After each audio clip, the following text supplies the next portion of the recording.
Halo semuanya. Perkenalkan nama saya Nurholis Majid. Pada video kali ini, saya akan mempresentasikan mini project saya berupa backend development yang bertemakan sistem penjadwalan mata kuliah. Pada project kali ini, saya menggunakan Nest.js sebagai framework, saya menggunakan TypeScript sebagai type safety, Prisma sebagai ORM, PostgreSQL sebagai database, dan juga Swagger sebagai dokumentasi. Oke, pada project kali ini saya mempunyai 6 modul utama atau 6 tabel utama, yaitu dosen, mata kuliah, mahasiswa, dosen mata kuliah, jadwal, dan kartu rencana studi. Pada tabel dosen, saya mempunyai ID sebagai primary key, NIP untuk unique karakter berupa 18 karakter, ada nama, ada email sebagai unique karakter juga, terus ada telepon, ada created ad, ada updated ad. Setelah itu saya mempunyai mata kuliah.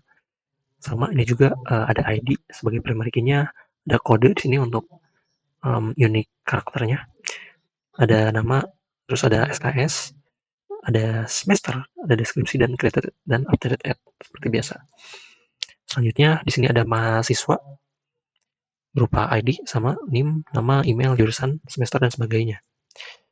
Dan selanjutnya di sini ada mata kuliah. Kenapa di sini ada mata kuliah? Ini adalah tabel junction daripada dosen dan mata kuliah. Karena satu dosen ini bisa mempunyai beberapa mata kuliah. Begitupun dengan satu mata kuliah ini bisa diampu oleh beberapa dosen. Jadi dibuatlah sebuah tabel yang bernamakan dosen mata kuliah. Di sini ada ID dari tabel ini, ada dosen ID daripada dosen tersebut sebagai foreign key, mata kuliah ID juga ini sebagai foreign key pada mata kuliah, data tahun ajaran dan semester. Oke, selanjutnya adalah tabel jadwal. Ini mempunyai ID sebagai primary key-nya, ada mata kuliah ID sebagai foreign key, ada mata kuliah dan dosen ID sebagai foreign key, siapa yang mengajar, ada hari juga, Senin sampai Sabtu, terus jam mulai, jam selesai, ruangan, semester, tahun ajaran, dan sebagainya. Ini untuk selanjutnya untuk kartu rencana studi, ini pun berupa junction antara mahasiswa dan mata kuliah. Karena satu mahasiswa itu bisa mempunyai beberapa mata kuliah. Dan satu mata kuliah pun bisa dimiliki oleh beberapa mahasiswa gitu. Jadi di dalam kartu rencana studi ini terdapat mahasiswa ID sebagai ID daripada mahasiswa, juga mata kuliah ID-nya sebagai ID daripada mata kuliah. Di sini juga terdapat semester, status, nilai, dan sebagainya. Oke, selanjutnya di sini saya akan menjelaskan sedikit hal teknis mengenai skema daripada project saya. Di sini karena saya menggunakan Prisma, jadi untuk mendefinisikannya itu kurang lebih seperti ini. Jadi untuk dosen di sini ada ID dengan tag ID dengan defaultnya itu saya menggunakan UUID. Di sini ada NIP, ini unique, ada email juga, ini unique juga, jadi nggak mungkin ada email yang sama. Gitu. Ini created at, ini defaultnya ini adalah saat ketika data itu terbuat, dan updated at ini adalah ketika data tersebut diupdate gitu. Nah, yang menarik dari Prisma ini adalah ada tag. Di sini ada pengampu dan jadwal. Apa sih ini tuh? Jadi ini tuh adalah tanda bahwa tabel dosen di sini ketika saya nanti query, saya bisa mengakses tabel dosen mata kuliah dan jadwal. Ke sini, saya bisa mengakses dosennya siapa, mata kuliah ID-nya apa, tahun ajaran berapa gitu ya. Dan semua. Oke, kita lanjut ke mahasiswa. Ini sama ya, ada ID, NIM, nama, email, jurusan juga. Di sini ada tanda bahwa mahasiswa ini bisa mengakses kartu rencana studi. Nanti saya jelaskan bagaimana relasinya. Selanjutnya ada di mata kuliah, cukup mirip ini mata kuliah, ada ID, menggunakan UID, kode, nama, ada SKS, semester, dan juga deskripsi dari mata kuliah tersebut. Dan mata kuliah juga bisa mengakses siapa aja sih dosen-dosen yang ada pada mata kuliah tersebut gitu. Siapa sih pengampu daripada dosen dari mata kuliah ini di sini. Juga kapan aja jadwalnya, juga siapa aja sih yang mengambil mata kuliah ini pada KRS atau kartu rencana studi. Nah, mungkin bisa dilihat di sini ada map. Jadi map di sini itu ini sebagai definisi real daripada database-nya. Kalau di Prismanya itu kan ini kayak gini ya, mata kuliah, M-nya besar, K-nya besar. Ini berguna ketika nanti saya query, itu akan seperti ini gitu, mata kuliah. Tapi ketika di database itu munculnya seperti ini, mata kuliah underscore kuliah gitu untuk map. Nah, ini juga sama nih di sini untuk dosen ID, mata kuliah ID. Ini di map namanya akan seperti ini di database. Dan kita lanjut ke dosen mata kuliah.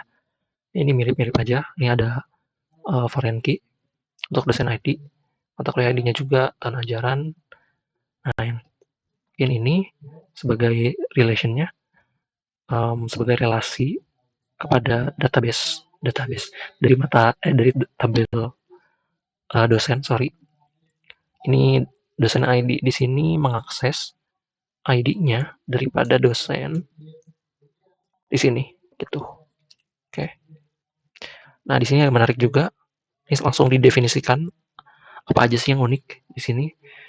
Ada dosen ID. Jadi ketika ada dosen ID yang sama, lalu mata kuliah ID yang sama, tahun ajarannya sama dan semesternya juga sama, itu akan tervalidasi bahwa tidak bisa gitu karena ini ada data yang sama, tidak boleh ada duplikat seperti itu. Ini cukup mirip jadwal juga. Untuk kartu rencana studi ya cukup mirip juga. Ini defaultnya ada aktif untuk status. Ya mungkin itu ya sedikit teknis dari pendefinisian di Prisma. Oke, selanjutnya karena saya menggunakan Swagger untuk dokumentasi, di sini saya akan menunjukkan untuk semua endpoint, beberapa endpoint akan saya jelaskan bagaimana cara kerjanya, dan mungkin teman-teman juga kalau mau coba bisa langsung aja ke endpoint ini aja, API docs. Nah, mungkin saya akan memperlihatkan dari endpoint dosen ini terlebih dahulu. Jadi untuk dokumentasi dosen di sini sudah ada example-nya, sudah langsung aja dicoba. Nah, ini teman-teman juga bisa lihat di sini apa aja sih properti-properti yang required atau tidak. Di sini ada NIP, nama email, kecuali nomor telepon ini tidak required. Nah, langsung kita coba aja. Ini ada kemungkinan errornya, kemungkinan sukses dan error. Ini ada NIP atau email, ini sudah terbentuk. Ada dosen created successfully. Nah, ini sukses. Untuk ID-nya ini NIP, namanya sudah terbuat. Nah, ini kita bisa langsung cek aja di database-nya. Untuk database dosen. Nah, bisa dilihat ya untuk data yang sebelumnya dibuat ini sudah masuk database. Misalkan saya pengen buat data yang sama ini akan terjadi validasi bahwa NIP atau email sudah terdaftar sebelumnya. Karena sini kan sudah ada gitu ya. Nah, saya juga punya endpoint untuk mendapatkan semua dosen bersama dengan virginasinya juga. Nah, sini misalnya saya pengen cari yang tadi gitu ya. Saya pengen cari orang yang namanya Nur. Siapa aja sih gitu. Nah, ternyata di sini untuk yang namanya Nur ini ada beberapa ternyata. Ini ada Dr. Nurholis Majid MT, ada Dr. Nurholis aja, ini ada Dr. Siti Nurhaliza MT. Di sini ada total datanya ini ada 3, limit ini 10, dan total pitch-nya ini ada 1. Oke. Juga saya bisa mengakses dari NIP-nya. Jadi misalkan saya pengen search berdasarkan NIP, itu juga memungkinkan. Nah, ini langsung kelihatan ya, untuk data dari Dr. Nurholis Majid. Oke. Saya juga mempunyai endpoint untuk spesifik data. Ini by ID. Kita langsung aja ambil dari ID ini. ID dari dosen Majid. Langsung aja simpan di sini. Langsung execute. Oke. Saya salah ya. Karena saya menginputkan NIP. Sedangkan yang diminta itu adalah ID.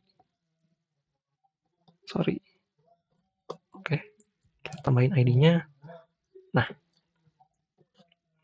ini bisa dilihat ya, untuk data-datanya. Ini untuk beberapa data seharusnya ada pengampunya. Dosen ini mengampu beberapa mata kuliah gitu dan ada jadwalnya juga. Mungkin saya bisa coba sebentar ya.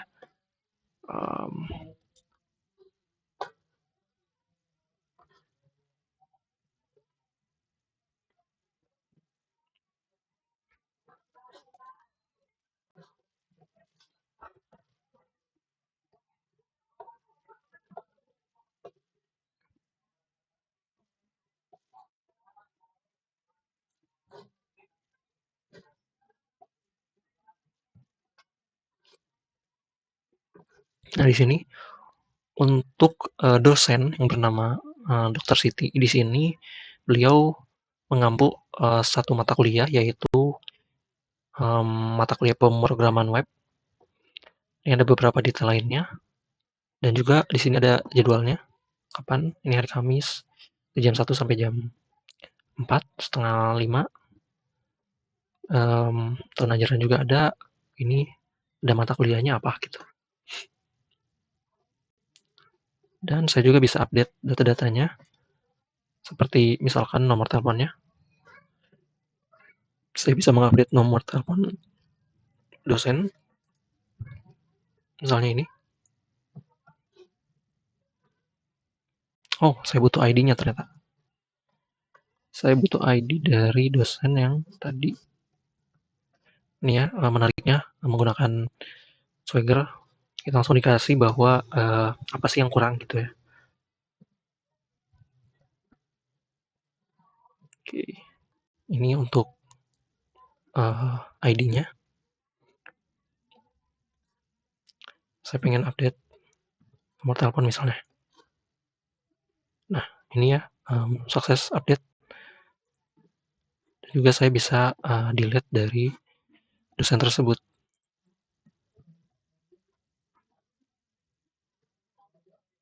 Nah, ini dosen delete successfully gitu. Oke. Di sini udah ada example-nya. Tinggal tambahin aja untuk NIM, nama, emailnya apa, jurusannya, dan semester berapa gitu.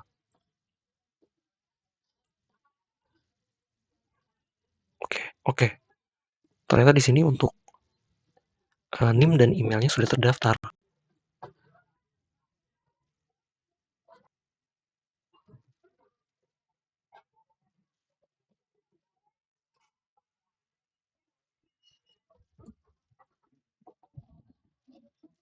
Oke, ternyata NIM-nya ya udah ada. Oke, seperti itu. Ya, terdapat validasi bahwa NIM atau email ini tidak boleh sama dengan data-data yang lain. Jadi tidak mungkin adanya terjadi duplikat. Nah, ini sama. Nah, ini bisa get all mahasiswa berdasarkan paginasi juga ya. Ini nanti bisa dicoba aja. Selanjutnya untuk mata kuliah, saya juga bisa buat. Yap, ini dia. Sudah terbentuk untuk mata kuliahnya juga selanjutnya ini cukup sama dengan yang sebelumnya, kurang lebih sama. Ada jadwal juga. Ini untuk jadwal bisa ditambahkan dengan UUID dari mata kuliah. Kita bisa coba cari mata kuliahnya. Nah, ini aja yang tadi mungkin ya.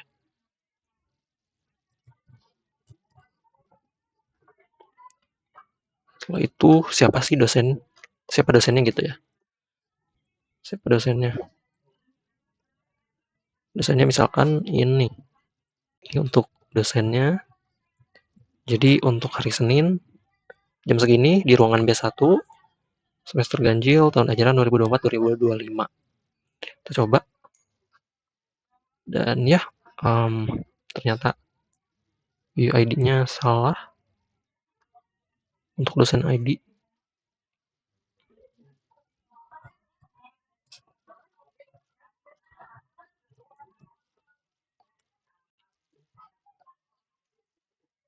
Oke, ini harus besar di sini. Oke. Nah, ini bisa dilihat ya untuk jadwalnya. Ini ada mata kuliah ID-nya juga. Ini siapa dosennya dan mata kuliah apa gitu untuk jadwal pada data ini. Ini kurang lebih sama ya untuk jadwal dan sebelumnya. Nah, untuk kartu rencana studi di sini untuk bisnis logiknya ini ada beberapa di sini. Salah satunya ini adalah ketika SKS ini sudah melebihi limit gitu. Jadi misalkan untuk mahasiswa ya, untuk mahasiswa misalkan ini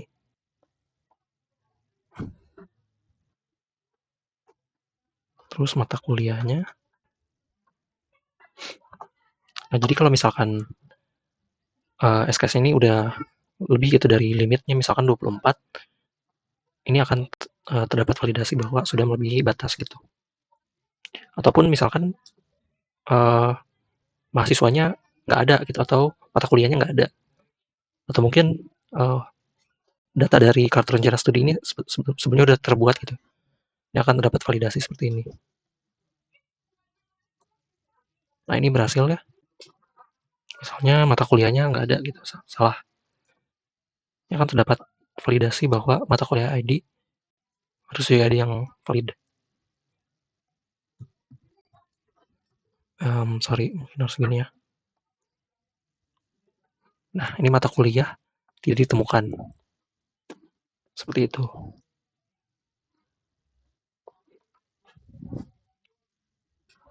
Ini kurang lebih sama untuk kartu rencana studi. Terdapat filter atau search. Ini bisa berdasarkan mahasiswa ID, tahun ajaran, semester, ataupun status. Nah, misalnya saya itu pengen lihat summary dari salah satu mahasiswa. Ini misalkan tahun ajaran 2024 2025.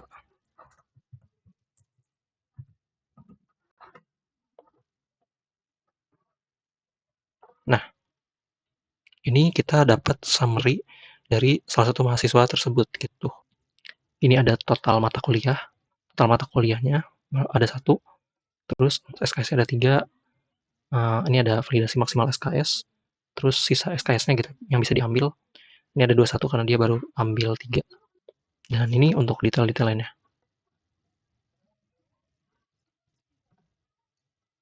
Dan ya ini kurang lebih sama untuk yang lainnya juga.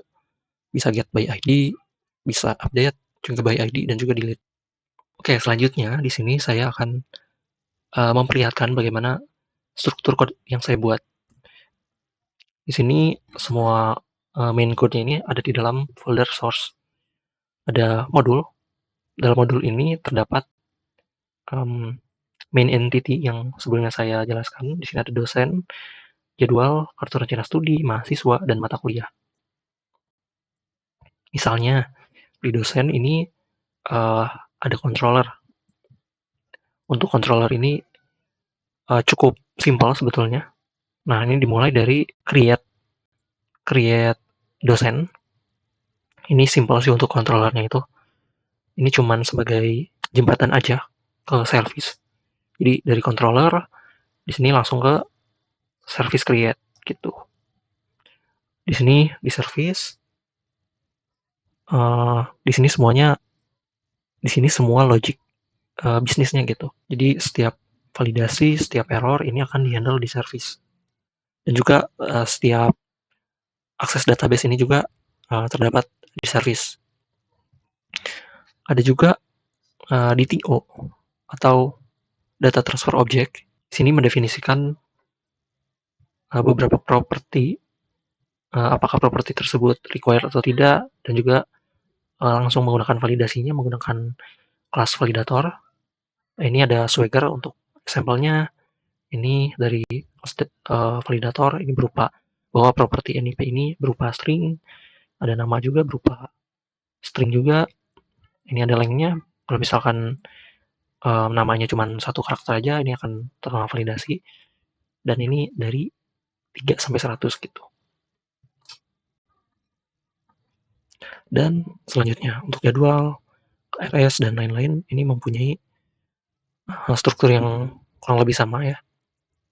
Mempunyai BTO, ada jadwal, ada controller, ada modul, ada service, dan ya mungkin itu saja yang bisa saya sampaikan karena mungkin kalau dijelasin semuanya akan makan waktu juga. Jadi untuk kesimpulannya, untuk project ini yang pertama untuk database-nya ini saya menggunakan database design dengan IRD yang ya cukup proper mungkin ya. Tadi mencakup 6 tabel beserta relasi-relasinya. Yang kedua, implementasi saya menggunakan Nest.js framework, juga saya menggunakan RESTful API, terus juga CRUD untuk setiap modulnya, juga saya menggunakan Swagger untuk dokumentasinya. Dimana mungkin untuk teman-teman nantinya ketika ingin mau mencoba testing, mau coba endpoint, langsung aja menggunakan Swagger. Jadi nggak perlu ribet-ribet lagi menggunakan Postman gitu ya. Dan ya masukin bodinya, masukin parameternya nggak perlu lagi. Udah ada semuanya di Swagger gitu. Dan itu saja yang mungkin yang bisa saya sampaikan. Jika mungkin ada hal yang mau ditanyakan atau mau didiskusikan, saya sangat terbuka. Ya terima kasih semuanya.